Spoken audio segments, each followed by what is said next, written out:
नमस्कार दोस्तों, मैं हूं आपका दोस्त अजय कुमार यादव। एक बार फिर से हाजिर हूं। आज हम बात करेंगे रामायण की ऐतिहासिकता के बारे में। मैं पहले स्पष्ट करना चाहूंगा, इस वीडियो के अंदर व्यक्त विचार मेरे अपने निजी विचार है। आप उससे सहमत भी हो सकते हो या असहमत भी। रामायण के बारे में कई बार कुछ लोगों के द्वारा ये सवाल उठाए जाते हैं कि एक कल्पनात्मक ग्रंथ है। मैं इसे बिल्कुल एक ऐतिहासिक ग्रंथ मानता हूं।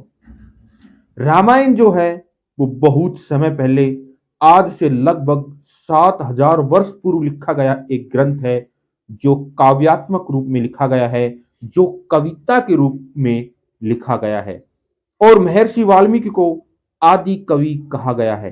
कविता के रूप में लिखे गए हर ग्रंथ के अंदर कवि विभिन्न प्रकार के अलंकारों का प्रयोग करता है, विभिन्न प्रकार की व्यंजनाओं का प्रयोग करता है, विभिन्न प्रकार की प्रतीकात्मक कहानियों का प्रयोग करता है।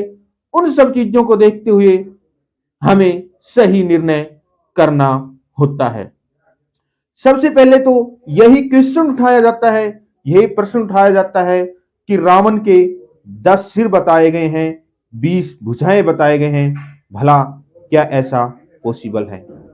मैं कहना चाहूंगा कि रावण की ताकत की तुलना करने के लिए, रावण की समर्थता को बताने के लिए उसे दशानन कहा गया है कि वह 10 व्यक्तियों के बराबर अकेला ही शक्तिशाली था। वो बहुत ही शक्तिशाली और पावरफुल था, वो बहुत ही बड़ा विद्वान था। 10 व्यक्तियों की बुद्धि के बराबर उसके अकेले के अंदर बुद्धि थी। रावण को ताकतवर और पावरफुल दिखाने के लिए कवि ने यहां पर इस अतिशयोक्ति अलंकार का प्रयोग किया गया है। दूसरा, ये कहा जाता है कि रावण की लंका सोने की लंका थी, यह बताया गया है। मैं कहना चाहूंगा कि धन निधान और वैभव की संपन्नता दिखाने के लिए इस चीज को बताया गया है।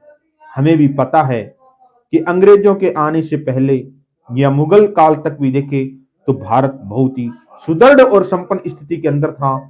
दुनिया के अंदर अगर 100 रुपये पैदा होते थे तो अकेले भारत के अंदर 25 रुपये पैदा होते थे, यानी 1/4 अर्थव्यवस्था थी। इसलिए भारत को सोने की चिड़िया कहा जाता था। इसकी धन और संपन्नता और इसके वैभव को प्रदर्शन करने के लिए भारत को सोने की चिड़िया कहा जाता था। उसी प्रकार उस समय लंका नगरी जो थी, उसका जो सम्राट रावण था, वो बहुत ही समृद्ध नगरी थी और उसकी धन संपत्ति और वैभव को प्रदर्शित करने के लिए उसे सोने की लंका कहा गया है। और हो सकता है वहां पर सोने के जड़े हुए सोने के आभूषण जड़े हुए महल हो। इस प्रकार ये सारी चीजें वहां पर कही गई है। इस बात के अंदर कोई दो राय नहीं है कि भगवान राम एक ऐतिहासिक पुरुष थे, जो कि अयोध्या नरेश महाराजा दशरथ के पुत्र थे।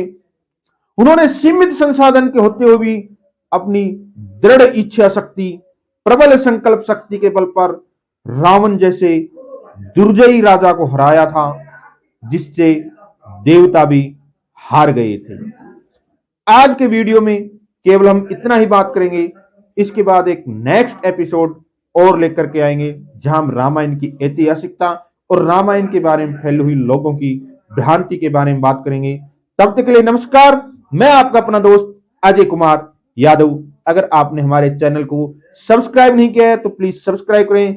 हम धर्म, संस्कृति, ऐतिहासिकता, करंट मुद्दों के ऊपर वीडियो बनाते रहते हैं। जय हिंद, जय भारत, नमस्कार दोस्तों।